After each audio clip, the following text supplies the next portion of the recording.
عبادت کی توفیق کیوں نہیں ملتی؟ نیک اکابرین اور بزرگوں کی طرف سے ایک قول منقول ہے کہ جو شخص گناہ کا ارادہ کرتا ہے تو اسے نیکی کی توفیق ملنا تو دور کی بات، وہ نیکی کی لذت سے بھی وہ انسان محروم ہو جاتا ہے۔ تو آج میں اور آپ سب غور کریں کہ آخر ہم عبادت کے قریب کیوں نہیں جا پا رہے۔ نماز ہے، تلاوت ہے، ذکر و اذکار ہے، اللہ پاک کی مسجد کی طرف، اللہ کے گھر کی طرف آخر ہم کیوں نہیں آ پا رہے؟ تو جو بزرگوں نے فرمایا کہ جو گناہ کرتا ہے، گناہ تک فرمایا گناہ کرنا نہیں، گناہ کے بارے میں جو سوچتا ہے تو وہ بھی نیکی کی لذت سے محروم ہو جاتا ہے۔ تو جو خود گناہ کرتا ہوگا، یعنی گناہ کے بارے میں سوچنے کی وجہ سے نیکی کی لذت اور نیکی سے انسان محروم ہو جاتا ہے، تو جو گناہ کرے گا تو سوچیں کہ اس کا عالم کیا ہوگا۔ تو بعض اوقات کئی سارے ایسے بھی لوگ ہیں، یعنی کئی ساری چیزیں جسے گناہ شمار ہی نہیں کرتے، جھوٹ، غیبت، چغلی، تہمتیں، اور بالخصوص فی زمانہ جو بد نگاہی کا ایک سیلاب ہے کہ یعنی اگر کوئی موبائل یوز کرتا ہے اور پھر اس کے اوپر کس طرح کے جو مناظر آ جاتے ہیں اور اسے دیکھتا ہے اور انہیں دور نہیں کرتا، تو یہ بھی بد نگاہی گناہ کے اندر شمار ہوتی ہے۔ تو اگر ان سے اپنے آپ کو بچانا ہوگا، اپنی جلوت، خلوت، سب چیزوں کو پاکی کے اندر لانا ہوگا، ان گناہوں سے بچنا ہوگا، اپنی آنکھوں کے اندر بھی حیا لانا ہوگا، اپنی زبان کے اندر سچائی لانا ہوگا۔ اب ان چیزوں کے اندر ہم سچائی، پاکی، طہارت لے کر آئیں گے تو انشاءاللہ ہمیں اللہ تعالیٰ کی عبادت بھی کی توفیق ملے گی، ہمارے دلوں کے اندر چاشنی ملے گی، اور عبادت بھی کریں گے تو عبادت کی لذت اور اس کا جو سکون ہے وہ بھی ہمیں حاصل ہوگا۔ ایک بزرگ رحمۃ اللہ تعالیٰ علیہ کے متعلق آتا ہے کہ ان سے کسی نے پوچھا کہ قرآن پاک کے اندر ہے کہ نماز بے حیائی اور بری باتوں سے روکتی ہے، تو ہم نماز پڑھتے ہیں لیکن ہم پھر بھی گناہ کرتے ہیں، جھوٹ بھی بول رہے ہوتے ہیں اور لوگوں کو دل آزاری بھی کر رہے ہوتے ہیں، دیگر طرح کی تکالیف وغیرہ اس طرح کے معاملات کر رہے ہوتے ہیں۔ بعض اوقات ایک نماز پڑھی تو دوسری نماز چھوٹ گئی، تو نماز چھوڑنا بھی گناہ ہے۔ تو کہنے کا مقصد یہ تھا کہ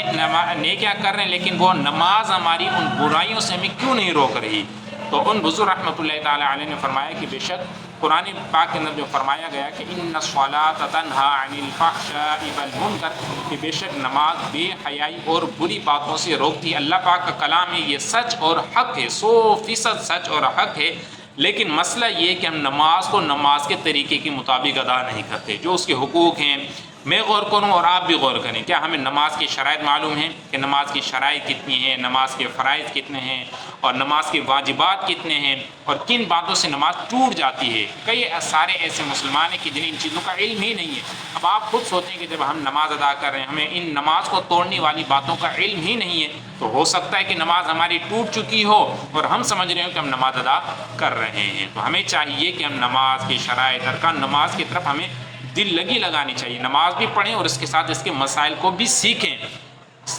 گے، پڑھیں گے تو اللہ تعالیٰ سے دعا بھی کرتے رہیں کہ اللہ میں اپنی عبادت کی توفیق عطا فرما۔ تو نیک لوگ اس طرح بھی فرماتے ہیں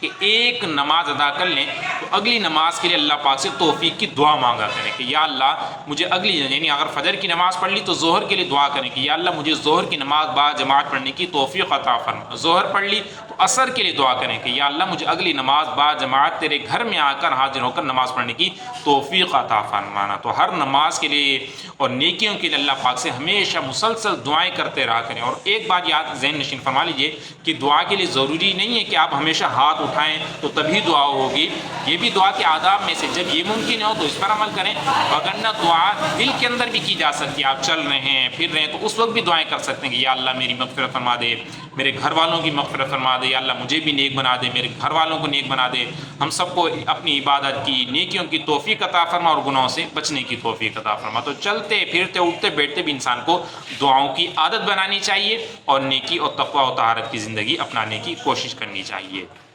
دوسرا سوال ہے کہ والدین کے لیے کیا کریں؟ آج ہم ایک ایسا وظیفہ سنیں گے کہ میری تو آپ سے گزارش ہے کہ آخری دم تک، یعنی آخری سانس تک اس وظیفے کو آپ نے اختیار کر لینا ہے۔ وہ وظیفہ ہے ایصال ثواب کا، کہ صبح جب آپ اٹھیں تو ہو سکے تو نماز فجر کے ساتھ، وگرنہ اگر اس وقت نہیں تو صبح یعنی 8 بجے 9 بجے آپ نے لازمی یہ وظیفہ پڑھنا ہے۔ بالکل آسان اور قرآنی وظیفہ ہے، آپ پڑھیں گے انشاءاللہ آپ کو خود کو بھی برکتیں ملیں گی اور آپ اپنے والدین کے لیے بالخصوص آپ نے پڑھنا ہے۔ اور وہ وظیفہ کیا ہے کہ روزانہ آپ نے ایک قرآن پاک کا ثواب اپنے لیے اور اپنے والدین کے لیے اکٹھا کرنا ہے۔ اب آپ سوچ رہے ہوں گے کہ ایک قرآن پاک کس طرح سے ہم وہ بالکل مختصر وقت میں کیسے کر سکتے ہیں؟ تو اس کا بھی آسان طریقہ ہے کہ جو حدیث پاک کے اندر فرمایا گیا کہ جو شخص 3 مرتبہ سورہ اخلاص یعنی قل هو اللہ احد یہ پڑھتا ہے تو اسے ایک قرآن پاک ختم کرنے کا ثواب حاصل ہوتا ہے۔ تو روزانہ صرف آپ 3 مرتبہ صبح روزانہ کی عادت بنا لیں کہ قل هو اللہ احد پوری صورت 3 مرتبہ پڑھیں، اور حدیث پاک کی روشنی کے اندر آپ کو ایک قرآن پاک ختم کرنے کا ثواب مل جائے گا۔ جب آپ کو مل گیا تو آپ پھر اپنے والدین کو ایصال ثواب کریں، والدین کے لیے دعا کریں، اپنے بہن بھائیوں کے لیے، اپنے بچوں کے لیے، اپنے عزیز و اقارب کے لیے، اور پیارے آقا صلی اللہ علیہ وآلہ وسلم کی ساری امت کو اس کا ایصال ثواب کر دیں، کیونکہ ثواب کے اندر